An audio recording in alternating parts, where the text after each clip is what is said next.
di Nasdem di PCB. Politik. Oh iya, saya merasa bahwa ini klaim yang berbahaya ini.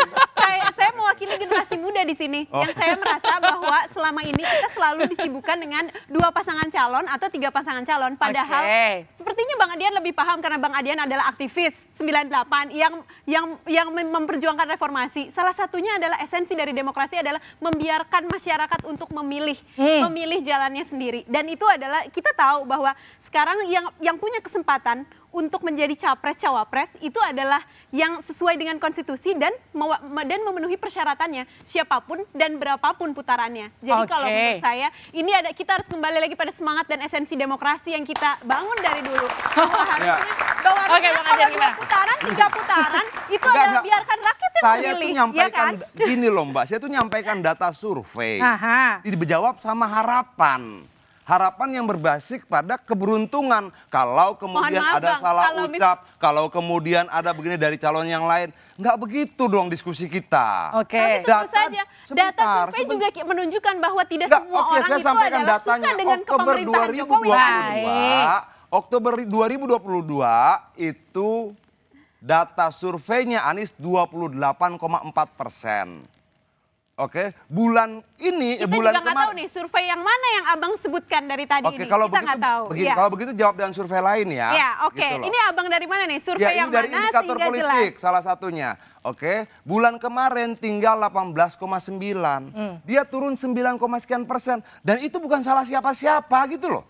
Dan ini nggak ada hubungan dengan Adian aktivis reformis atau bukan, nggak ada hubungannya. Ya tapi kan kita yakin masih ada margin of error dan masih ada waktu ke depan untuk jawablah dengan data lagi. Gini loh Mbak, kita tuh mau diskusi yang sehat. Sebentar, saya sampaikan kenapa saya ngomong begini, ini loh basic datanya. Kalian bantah dengan basic data yang lain. Datanya adalah saat ini tidak semua juga menyukai pemerintahan Presiden Jokowi. Approval rate Presiden Jokowi juga turun. Itulah sebabnya makanya kita melihat ada harapan untuk perubahan dan perbaikan. Dan saat ini capres yang perubahan dan perbaikan adalah Pak Anies. Saat ini yang lainnya adalah all president's man. Ganjar dan Pak Prabowo adalah kelanjutan. Data kepuasan rakyat pada Jokowi 82%. Masih ada 14% Bang, dan kita masih yakin untuk melakukan perubahan dan perbaikan. Itu data kepuasan tertinggi yang pernah diraih oleh Presiden sejak kita mengenal pemilihan langsung. Nggak gini maksud saya, jangan debat kusir deh. Saya bilang data survei. Kamu tanya lembaga apa, indikator. Mau bantah, kasih lembaga lain. Kamu bawa kemudian pada persoalan ketidakpuasan rakyat 82%, lalu kamu bilang masih ada sekian belas persen. Nggak begitu cara kita ngomong. 82% itu adalah tingkat kepuasan tertinggi Presiden sejak kita mengenal pemilihan langsung. Tapi politik itu bukan hanya berdasarkan data Bang, tapi semangat yang kita akan bawa ke depan. Enggak. Gitu. Semangat isu kerja itu tertuang dan termanifestasi dalam elektabilitas. Jadi jangan kita debat kusir, kita punya semangat, iya. Kalian punya semangat, betul. Kalian punya materi kampanye, betul. Gimana Bang Jafar? Gitu loh. Kita membahas tingkat kepuasan terhadap Jokowi atau terhadap bagaimana capres-capres ini bisa maju. Iya dong. Jokowi kan udah gak maju 2024 kan. Kita mau bahas tingkat kepuasan terhadap Jokowi, yang di dalamnya juga ada Nasdem gitu. Makanya ini kita mau bahas tentang capres-capresnya atau tentang kepuasan terhadap Jokowi. Kalau capres-capresnya gini, saya mau nanggapin. Dia yang bawa. Ini adalah bagian bahwa saya mau melihat masih ada kesempatan untuk perubahan dan perbaikan. Gini, saya mau melihat umpamanya tadi Bung Adian di awal videonya mengatakan bahwa capres ini akan hanya 2 pasang. Lalu ada itu juga Mas Romi juga itu dari P3 mengatakan 2 biar mudah dan murah. Bagi saya, mungkin juga bagi Bung Adian, demokrasi ini kan bukan hanya soal mudah dan murah. Soal berapa banyak gagasan yang bisa ditawarkan. Pertama. Yang kedua, kita belajar dari 2014, 2019 bagaimana keterbelahan. Menjadi 3 itu menjadi sesuatu 3-4 pasang. Bahkan kita mungkin berharap ada 4 pasang capres ya, sehingga warna-warni keindonesiaan itu lebih muncul daripada sekedar 2 pasang biar mudah dan murah. Nah, demokrasi sendiri itu udah berharga lebih mahal. Ini saya konfirmasi ke Pak Rusli. Jadi tadi suaranya Pak Romi itu suara P3, mewakili P3 atau mewakili personal? Ya, ini pandangan personal ya. Tetapi saya lebih menarik soal data dan realistis politik ya. Apakah memang Nasdem dan teman-teman dari Demokrat, PKS mempertahankan yang survei terus menurun. Kalau soal demokrasi saya setuju. Jadi ada pilihan-pilihan rakyat untuk memilih. Tapi kita kan bicara by data. Ya. By data By dong. data, kita bicara by data bahwa Jangan by memang rasa, ini. kita tidak sedang Jadi bercinta. lebih baik Gini, 3 atau 2? Kalau by data mempertanyakan pilihan orang itu agak bermasalah menurut saya. Sampai hari ini tidak ada yang goyang di koalisi perubahan. Pertemuan intensif dan lain-lain. Bahkan orang bertanya kapan cawapresnya, kapan cawapres. Sabar aja. Sabar Enggak aja gini gitu. loh, Nah, jadi gini. brother, begini Jadi brother. gini, gini. Bantah Mempertanya- dataku dengan datamu. Bukan. Bantah itu. Bukan, mempertanyakan Depan kita pilihan ini, orang.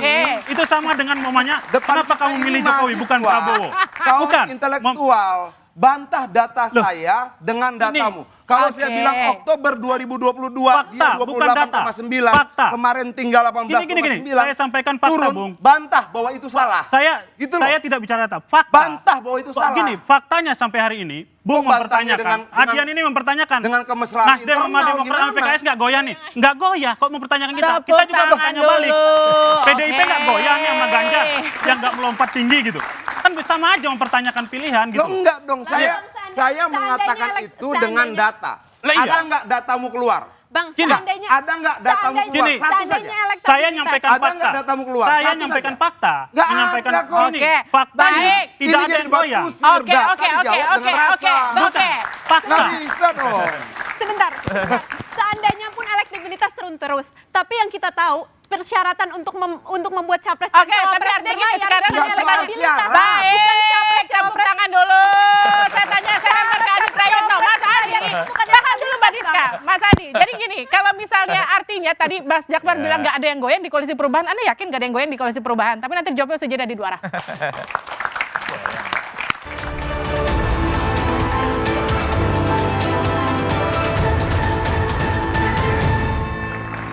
Anda kembali bersama kami di Dua Arah, Saudara. Benarkah Pilpres 2024 hanya akan diisi 2 capres? Saya tanyakan tadi ke Adi Prayitno. Jadi Mas Adi, kalau tadi Jakfar bilang nggak ada yang goyang di koalisi perubahan, Anda yakin nggak dengan pernyataan itu? Ya kalau bicara goyang pasti goyang ya. Ya buktinya sampai saat ini bagaimana Demokrat soal posisi cawapres kan tidak menentu. Tapi saya tertarik untuk mengomentari apa yang disampaikan Bang Adian yang berdebat dengan teman-teman kubu perubahan ini ya. Prinsipnya kalau memang iman politik kubu perubahan itu kuat ya nggak perlu didengarkan omongan Adian itu perlu nggak penting. Tapi kan rasionalisasinya apa mungkin Demokrat PKS ini akan mengusung yang memang calon presidennya itu akan tenggelam, akan kalah. Kan itu pertanyaan-pertanyaan yang mestinya tidak terlampau gusar. Kalau boleh saya bantu nih kubu perubahan. Kalau kita membaca logika survei misalnya saat ini ada yang disebut dengan undecided voter. Ada sekitar 12% Oke. masyarakat kita itu masih belum menentukan pilihan politik. Itu bisa milik Anies semua Oke. atau bisa milik Ganjar Pranowo atau milik Prabowo Subianto. Atau misalnya kubu perubahan mengatakan bahwa ada yang disebut dengan swing voters.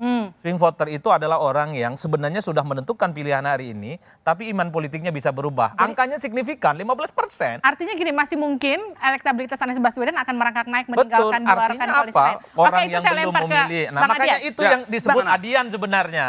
Yang Ya, gimana, ingin gimana? disampaikan secara terbuka. Artinya apa? Ini kan Bang Adian ingin mengatakan ada data survei. Kok rasa-rasanya perubahan ini akan nyungsep, akan tenggelam? Ya karena calonnya turun dengan sendirinya. Ya. Dan tidak perlu menyalahkan orang lain. Oke, tapi Kan, kalau menurut kalau Bang perlu Adi tadi dibantu masih kan ada begitu swing voter argumennya. sekitar 15% yang masih mungkin untuk mendongkrak elektabilitas Anies Nah. Baswedan. Gimana? Itu yang harusnya jawaban mereka.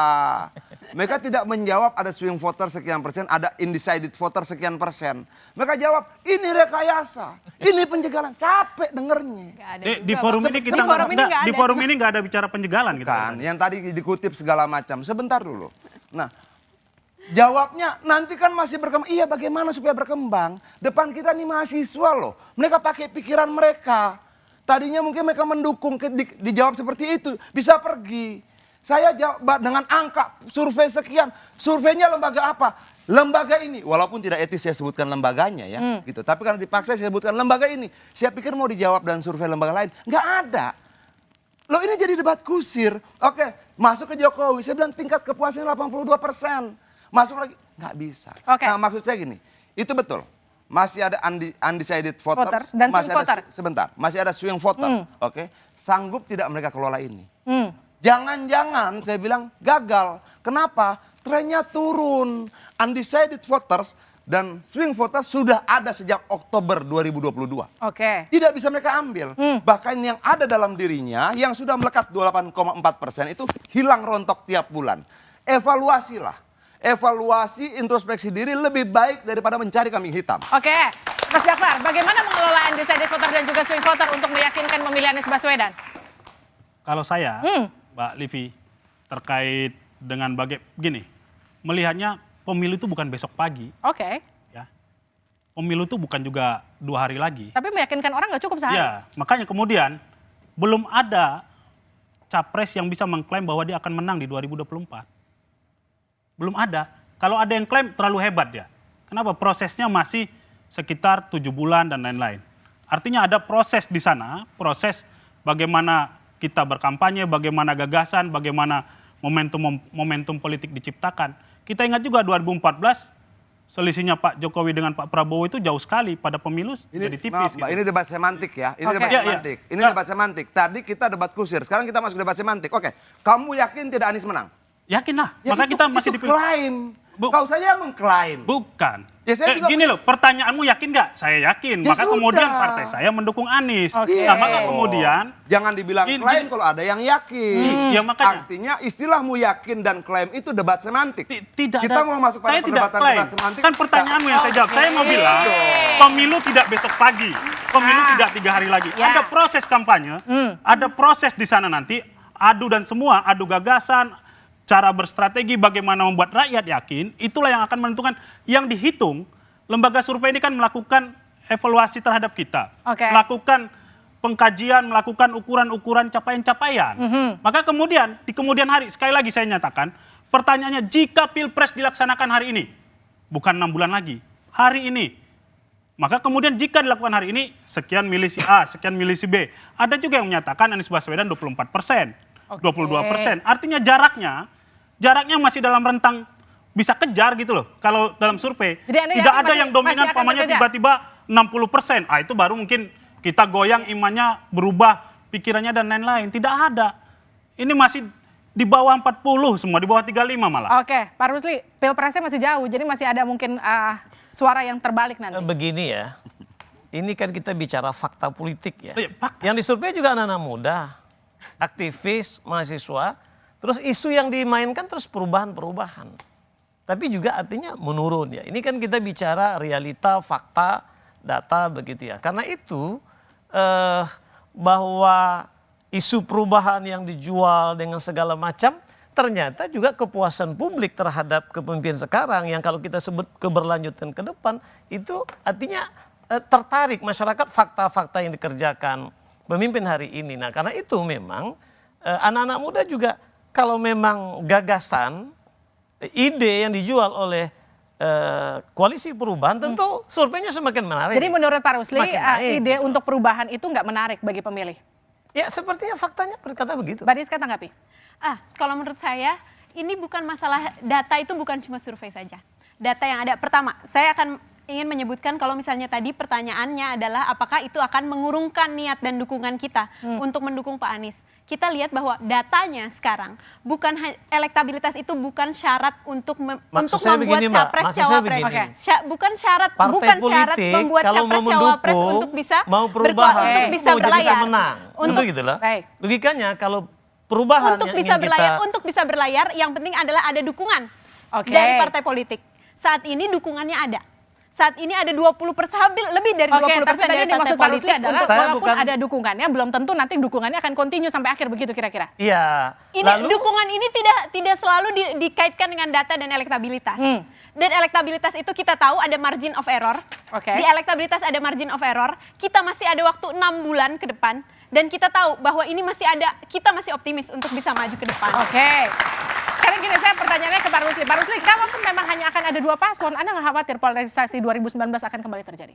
insya Allah tidak. Ya. Belajar dari demokrasi yang berlangsung selama ini, rakyat semakin cerdas, ya kemudian juga anak-anak muda yang sekarang bonus demografi pada 58%, Ya saya pikir pelajaran masa lalu itu cukup ya. Apalagi media sekarang sangat jelas yang saya ucapkan kemarin di sini juga bahwa bagaimana demokrasi besok ini sehat, cerdas, bermarwah, bermartabat. Tadi saya ingin bicara data lagi. Kan yang disurvei juga anak muda. Ya. Isu perubahan sudah berapa bulan, Bang? Sudah 9 bulan. 9 bulan. Sementara ya Baik, ini saya lempar ke Bang Adian. Bang Adian, tapi kan kalau kita lihat surveinya Pak Ganjar juga masih naik turun sekarang. Masih Pak Prabowo bahkan di Ini, atas. Mbak, naik turun dalam survei itu benar. Wajar, nggak problem. Oke, yang saya sampaikan dalam survei itu kita lihat popularitas, elektabilitas, dan satu lagi tren. Tren ini akan menunjukkan kecenderungannya dia kemana. Makanya maksud saya, oke kita nggak setuju survei. Mau setuju nggak setuju itu metodologi ilmiah. Ada unsur keilmiahan yang bisa dipertanggungjawabkan secara statistik di situ. Jadi yang kita perdebatkan itu. Oke, nah kalau kemudian kita lihat trennya begini loh. Prabowo tuh merayap naik, Ganjar tuh lompat, lalu datar. Ini turun Mbak. Gitu loh. Ini kita periksa dari bulan per bulan. Kita memeriksa 11 hasil survei. 11 itu trennya turun. Kok kita dimarahin gitu loh. atau mungkin ada data mereka survei sendiri. Coba Lalu saya bilang berdasarkan tren itu, kemungkinan cuma 2 capres. Loh, ini persoalannya tidak tren, bukan persoalan elektabilitas. Ini persoalan 20%. Yang jadi pertanyaan betul, sekarang gini. syarat pencalonan secara konstitusi 20%. Pertanyaan saya pertama, apakah tiga-tiganya akan kompak kalau dia turun terus? Itu nanti akan dijawab. Jawabnya adalah usai jeda ya, di dua arah.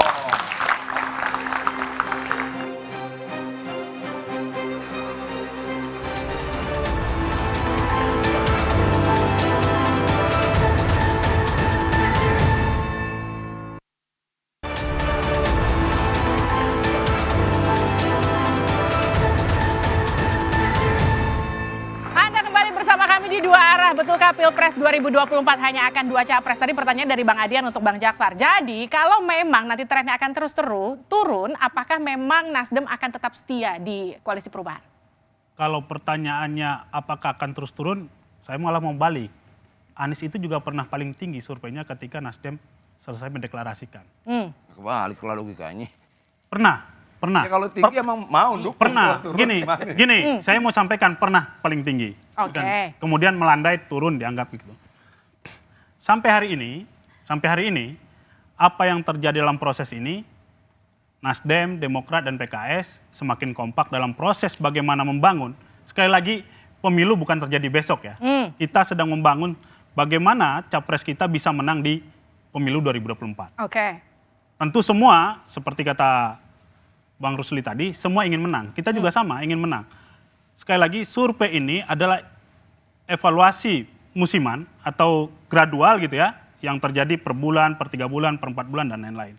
Tentu itu menjadi catatan kita. Saya tidak membantah bahwa itu tidak benar, tidak. Data, sekali lagi, survei itu data ilmiah yang menjadi patokan untuk melakukan gerakan. Tapi gini, tetapkah di sana, Bang? Survei tidak bisa dimarahi. Oh gitu. Tidak Kalau bisa itu jangan dimarahi. marah sama siapa-siapa, marah diri sendiri. Yang menjadi masalah kemudian, Itu kalau setiap yang di luar koalisi ini mengatakan bahwa, oh 2 pasang saja, karena ini nggak naik, oh 2 pasang saja. Itu benar-benar pembangunan persepsi dan opini tentu saja. Kalau hanya sebatas itu, kalau kemudian mari kita bertanding, mari kita lihat nanti bagaimana prosesnya, kan Pilpres itu dimenangkan oleh keputusan KPU. Ya kan? Dimenangkan oleh keputusan KPU, siapa yang menang, siapa yang lain, dan lain-lain. Sampai di situ. Maka kemudian yang perlu kita lakukan, survei itu mensurvei seluruh lapisan masyarakat. Dari yang paling tua sampai yang paling muda yang punya hak pilih. Maka kemudian tugas para capres, tugas timnya adalah menyampaikan gagasan-gagasan, menyampaikan ide-ide tentang perubahan, tentang Indonesia di masa depan. Nah sekarang saya ke Pak Rusli. Pertanyaannya kurang lebih sama, tapi pertanyaan untuk P3, kalau memang P3 nggak dapat kursi cawapres, apakah masih bersama dengan PDIP? Kemarin saya katakan, bagi kita kerjasama sudah segala-galanya. Ya tapi kalau meskipun nggak dapat kursi tetap segala-galanya. Ya kita menawarkan kader kita itu kan hal wajar. Jadi oleh karena itu kita insya Allah tetap bersama, istiqomah kan istiqomah. Lalu soal tadi ya, mungkin saya sebelum statement saya terakhir, saya kasih pantun dulu nih. Boleh. Ini nggak boleh menutup kata-kata. Tanpa pantun ya. Pergi ke pasar, impres, di Simpang 4. Cakep. Ya kalau di Riau Suai ya.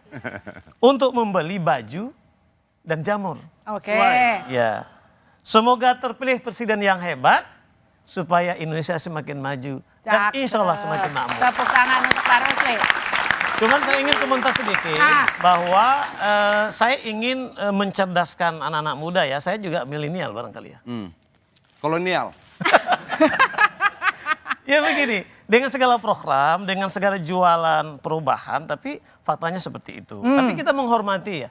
Kita lebih banyak ada pilihan, saya pikir rakyat bisa memilih. Tapi Oke. kan kalau bicara data, metodologi, itu udah ilmiah. Baik, itu pertanyaan untuk Diska kemudian nanti selanjutnya. Bagaimana kemudian memastikan Anies akan tetap maju, tidak digombosi oleh internal sendiri? Kami sendiri optimis dan selalu istiqomah bertiga untuk melaju dalam koalisi perubahan dan mendukung Pak Anies menjadi capres dan cawapres. Kita masih punya 6 bulan. Kita lihat dan Meski saya AHY nggak jadi cawapres? sesuai dengan yang dikatakan sebelumnya bahwa itu adalah hak prerogatif presiden, hak prerogatif capres untuk menentukan cawapresnya. Kita Oke. tidak mau politik dagang sapi, yang penting adalah capres dan cawapresnya maju yang sesuai dengan duit tunggal, karena kita ingin bukan hanya nanti kalau misalnya presiden berhasil Baik. menjadi presiden juga menjadi presiden yang berhasil. Selain itu juga kita tahu bahwa kita masih punya 6 bulan. Baik. Kita masih ada. Seperti yang Mbak Adian bilang, survei naik turun boleh, boleh. Tapi yang penting adalah semangat kita. Kita tahu sekarang pengangguran lebih banyak, Baik, ekonomi, udah, oke, harga cukup. barang pokok Oke. mahal. Gimana kita nggak minta Baik, perubahan? baik. Kita harus melakukan perubahan dan Bang perbaikan Adian. di sini. Bang Adian, kalau misalnya memang Anda yakin Anies akan tergerus habis, Anda juga yakin Prabowo Ganjar akan melampaui Prabowo nanti? Kita bicara kalkulasi ya. Oke, kalkulasi dari rentang waktu dan sebagainya. Boleh diuraikan sedikit? Oke, ini. Ganjar baru 2 bulan. Prabowo sudah 11 bulan. Kalau saya salah dikoreksi. Oke. Ganjar masih gubernur Jawa Tengah. Oke. Dia baru berputar-putar di 10 provinsi. Itu angka-angka, itu data-data. Prabowo menteri, dia berputar-putar seluruh Indonesia. Baik. Sebentar. Anies sudah sampai Hong Kong dan Australia.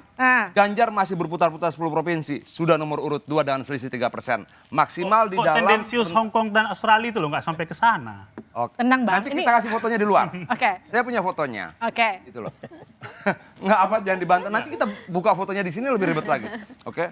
Nah, Baik. dengan sisa rentang waktu ini, dengan ruang kampanye tingkat popularitas yang masih di bawah 87%, ruang dia untuk Ya. meningkatkan elektabilitas masih sangat besar. Oke. Kalau pertanyaannya apakah yakin? Yakin. Yakin. Keyakinan saya berdasarkan apa? Angka-angka itu. Baik, singkat saja ya Bang Adi. Keyakinan Bang Adian berdasarkan angka-angka, karena memang kan deklarasinya masih baru sebentar. Tapi apakah kemudian ditambah deklarasi cawapres akan mendongkrak elektabilitas semua pihak? Ya pasti, apalagi misalnya Jokowi itu maksimal dan secara total menyebut Ganjar adalah capres dari PDIP dan Jokowi sebagai kader PDIP akan total. Itu membuat Ganjar pastinya akan bouncing ya.